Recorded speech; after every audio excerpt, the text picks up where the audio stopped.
Uşaqlar salam. Bugün yenidən sizlərlə Şahin İbrahimovun fən müsabiqəsinə hazırlaşanlar üçün olan kitabının ikinci nəşrindən Sınaq 8-in izahına baxacağıq. Keçək suallarımıza. Deməli, birinci sualda bizə deyir ki, silisium elementinin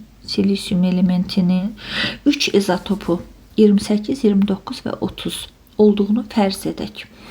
28 izotopunu yayılma faizi 92 olarsa, 29 silisium izotopunun yayılma faizini hesablayın və bizdə orta kütlədədir. Yəni M ortanı bərabər eləyib 28,1-ə. Bərabərdir 28,1. Deməli, biz bilirik ki, ədədi orta, yəni M orta necə tapılır? Verilmiş belə deyək də qiymətləri, yəni rəqəmləri ümumiyə olan nisbətini götürürük və bizə nə deyir? Bizdə burada deməli bir dənə məlum olan 28 izotopudur ki, bunu da deyir yayılma faizi 92-dir. Digərlərinin amma yayılma faizini bizə verməyib. Və indi yazaq ki, 28 vurulsun 92, üzr istəyirəm, 92 üstə gələk. İkincisini deyir axı ki, silisium, baxın bura yazıram 28, silisium 29 və silisium 30 verir də bizə 30. İndi deməli üstünə gələriyinə 29, gəlin bunu x ilə göstərək. Çünki bizə bir rəqəm verməyib heç bir. Üstə gələk 30 y yazaq biz bura və bölünsün nəyə? Ümumini götürəndə 100-ə və ona deyir ki, bərabərdir. Şərtdə verilir ki, 28 tam %11-ə. İndi gəlin baxaq ki, bizə 100 verib.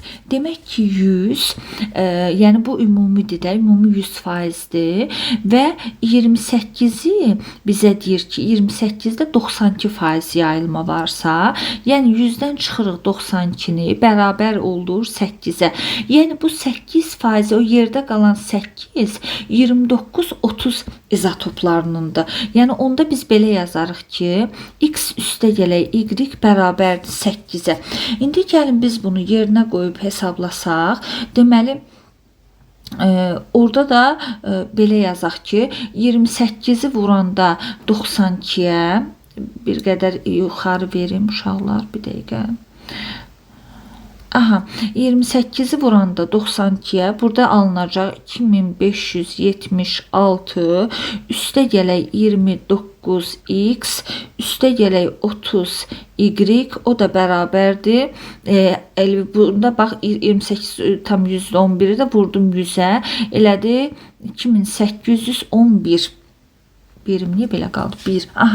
İndi bu da 29x üstə gələk 30y, bunları çıxdım tərəflərə, qaldı 235 və onda x də bərabərdir. 8 çıxılsın y. İndi bu belə. Sonra uşaqlar, indi baxın, gətirib onu, baxın, həmin elə bil ki, belə deyim də, burada, bu 29-da x-in bu qiymətini 8 çıxılsın y-i gətirib bu x-in bu qiymətini də yerinə qoyacağam. Onda alıram ki, 29, 8 çıxılsın y, yəni vurdum ona, üstə gələk 30y, hələ bu yoluna davam edirəm, bərabərdir 235-ə. Və buradan da deməli aldım ki, y bərabər oldu 3-ə. Bax, bunları hesablamışam. Buradan aldım. Y bərabərdir 3-ə. İndi x nəyə bərabər olar? X də bərabər olar 5-ə. Gətirib elə ki, y-in qiymətini burada yerinə qoyanda 8 çıxılsın 3. Onda x də bərabər oldu 5-ə. Nə istəyir məndən burada? Deməli, 28 izotopunun yayılma faizi. Və mən də burada göstərmişdim ki, burada x 20, yox, nəyin deyir? Silisium 29-un deyirəm, axı nəysə səhv oxudum. Silisium 29-da x verirsə, demək ki, o da bərabər oldu 5-ə, cavab da oldu D variantı. Sonra ikinci sualda nə istəyir uşaqlar? Deyir ki, verilən maddələrin neçə müxtəlif element atomdan ibarət olduğunu müəyyən edin.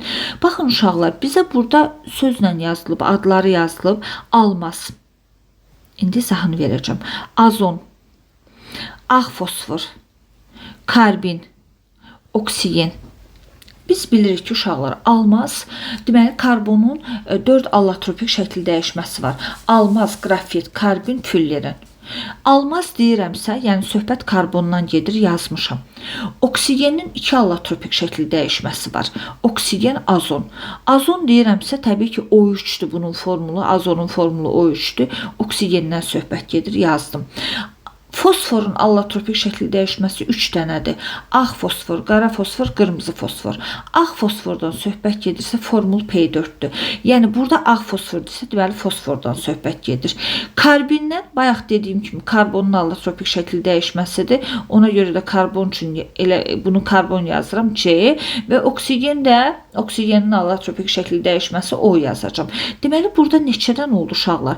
1 2 ve 3. Demek ki 3 tane element var burada.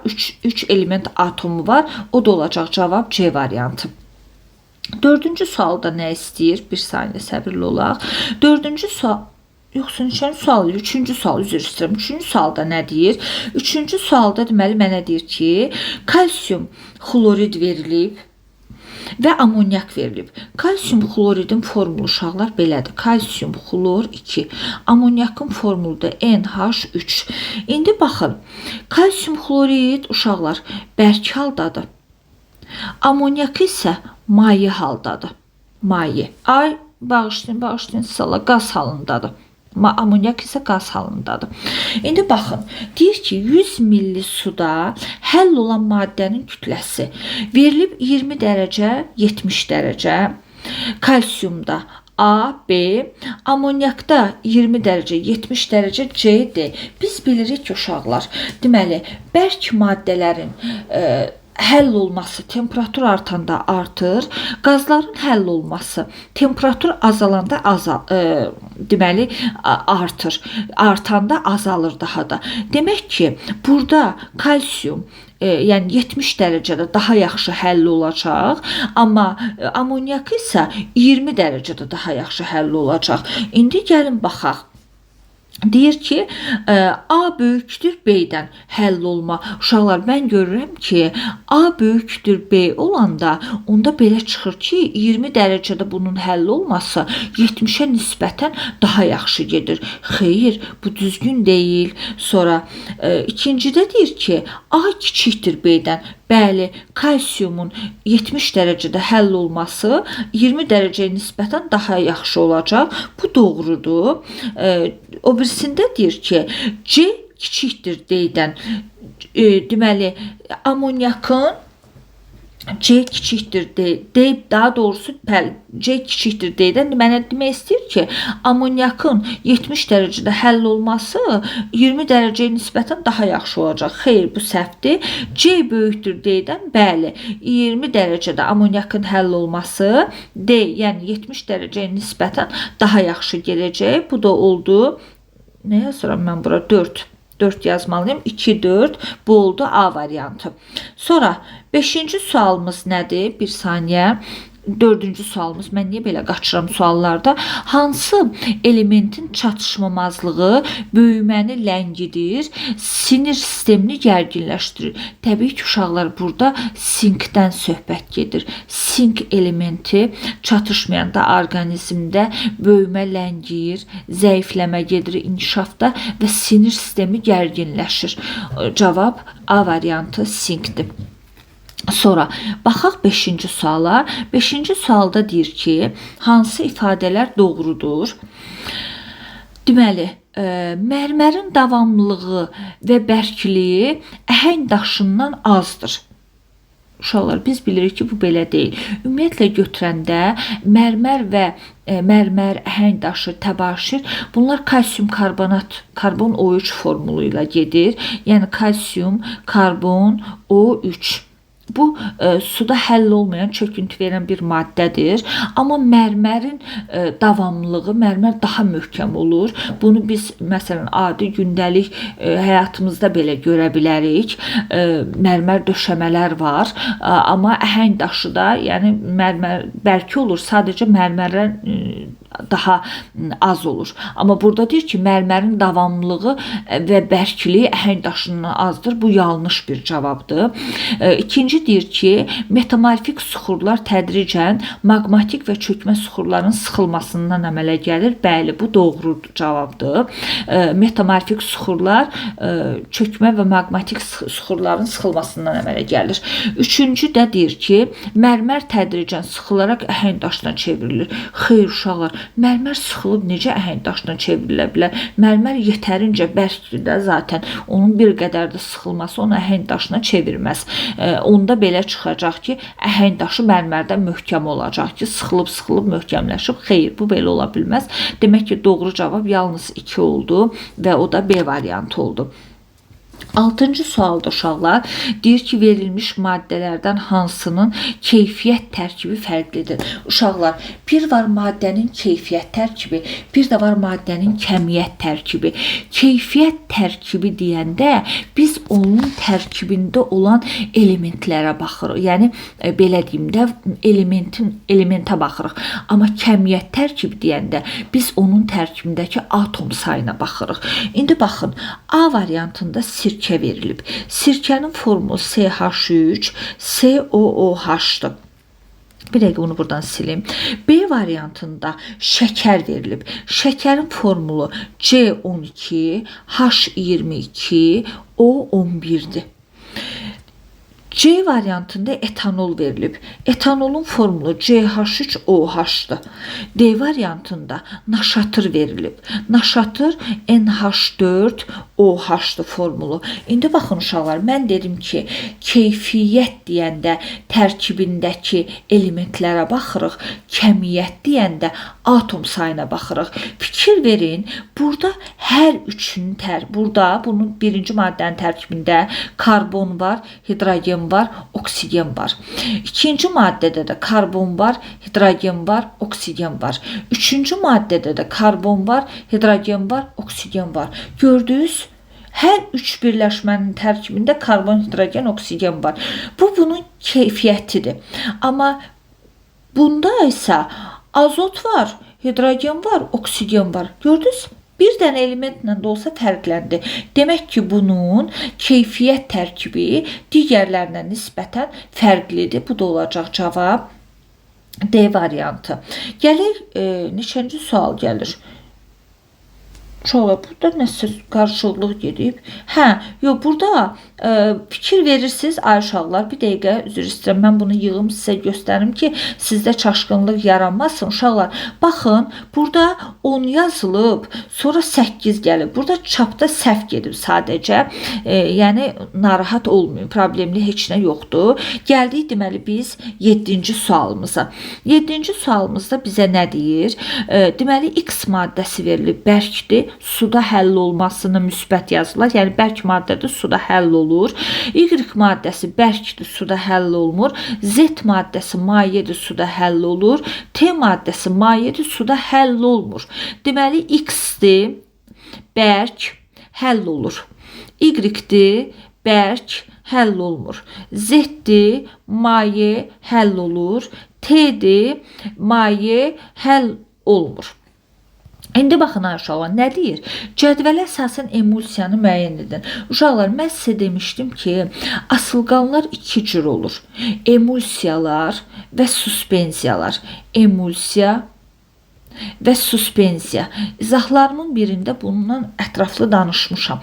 Emulsiyada bax, bu ortadakı bu M hərfini ipucu tutaraq özünüzdə gedin ki, maye üstəgəl maye birləşməsi, qarışması. Bu isə suspensiya. Bərk, üstəgələ maye qarışması. İndi baxın, bu maye olsa da, amma bunlar bir-birində həll olmur, uşaqlar, həll olmur. Sanki heterogen qarışıq kimi baxın. Bərklə maye suspensiyada, bunlar da bir-birində həll olmur. Aydındırmı? Deməli, bizdən nə istəyir? Emulsiyanı istəyir. Yəni, bir-birində həll olmayan maye ilə mayeni istəyir. O da olacaq hansında?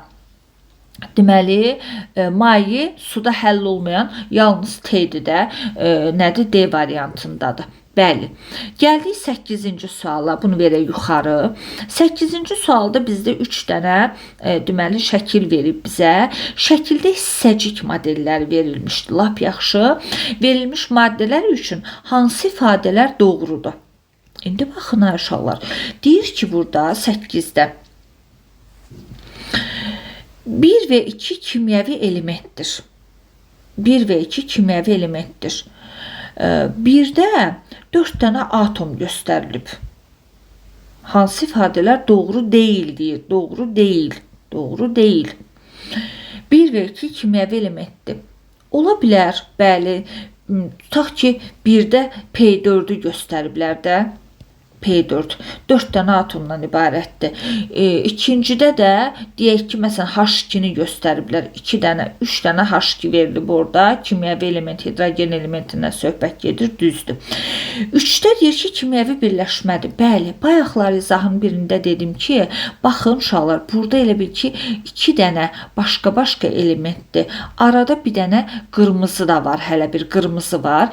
Demək ki, bu 2 dənə ayrı elementin atomudur, bir dənə də ayrı elementin atomudur. Birləşiblər, kimyəvi birləşməni əmələ gətiriblər. Bu doğrudur.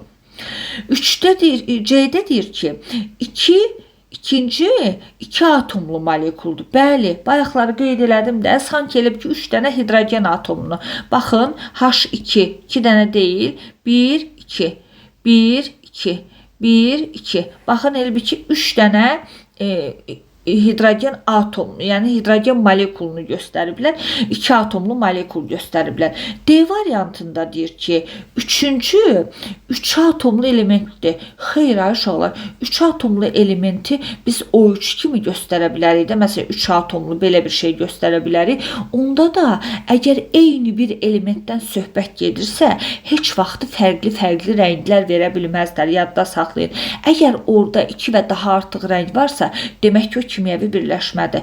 Demək, burada yanlış olan cavab oldu D variantı. Sonra 9-cu sualımız nədir? Kütlə ədədi 59 olan atomun, bilmirik hansından söhbət gedirsə X verirəm və ayrını 59 yazıram.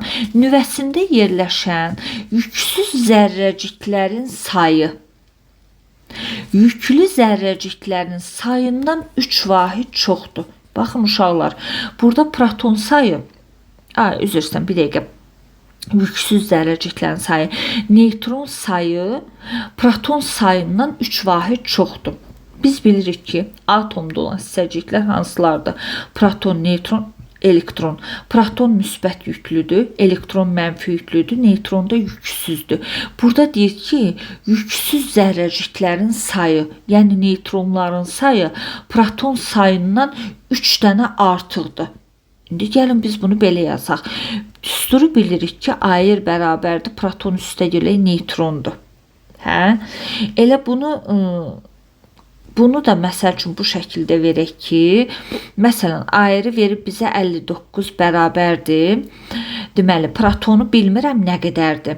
Amma neytronu bilirəm ki, protondan 3 dənə artıqdır. Yəni, P üstə gələk 3-dür. Artıqdır. Onda belə yaza bilərəmmi? 59 bərabərdir 2P üstə gələk 3. 2P bərabərdir 56-ya. P də bərabər olacaq 28-ə.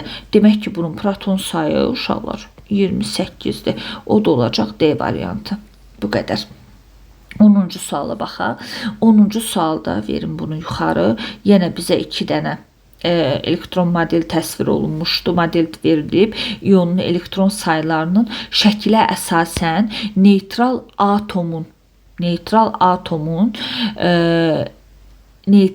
X atomunun və Y5 müsbət iyonunun elektron saylarının cəmini müəyyən edin. Mənə burada, indi baxın, şərtdə bir şey deyir, amma verilən bir başqa formadır. İndi baxın, mənə burada verib X3 müsbəti və Y3 mənfini. Y3 mənfi verib. Baxıram, X3 müsbətdə topları sayıram, mavi topları. Görürəm ki, 10 dənədir, Y-də də 10 dənədir. 10 dənə, 10 dənə. Demək, baxın, uşaqlar, X-də 10 dənə elektron var. 3'ünü verməklə 10 dənə elektron olub. Verməsəydi, bu 13 proton var idi. Y-də 3'ünü almaqla 10 dənə olub. Almasaydı, 7 protonu var idi. İndi gəldim nəyə? Deyir ki, nə istəyir? X atomunun, neytral X atomundan söhbət gedir uşaqlar. Neytral X atomunun və Y5 müsbət iyonunun elektron sayları. Neytral X atomunun və Y5 müsbətin elektron saylarının cəmi. Deməli, uşaqlar, Y5 müsbətin mən görürəm ki, Y-imdə 7 dənə proton var. Bax, buradan görürəm də mən bunu. 7 dənə proton var və mənə deyir ki, 5 müsbətdir. Bu 7-dən 5'ini versəm, burada 2 dənə elektron qalacaq. İndi mənə deyir ki, neytral X atomunun, neytral X atomumda neçə dənə elektron var? Neytralda 13 protonum varsa burada. Demək ki, 13 dənə də elektronum olacaq da. Neytralda da 0'dır. Nə verib, nə alıb. Və mən onun üstünə nə gəlirəm? Y5 müsbətdə olan elektronların sayını, yəni 5 müsbət. Burada da 2 dənə elektron var. 13 ilə 2'ni toplayanda da cavab eləyəcək 15 uşaqlar. Baxanda qəliz gələ bilər, amma işlədikcə çox rahatdır və cavab olacaq A variantı. A variantı. Deməli 10-cu sualımızın cavabı da A variantı və sınaq 8'in izahı da bu qədər.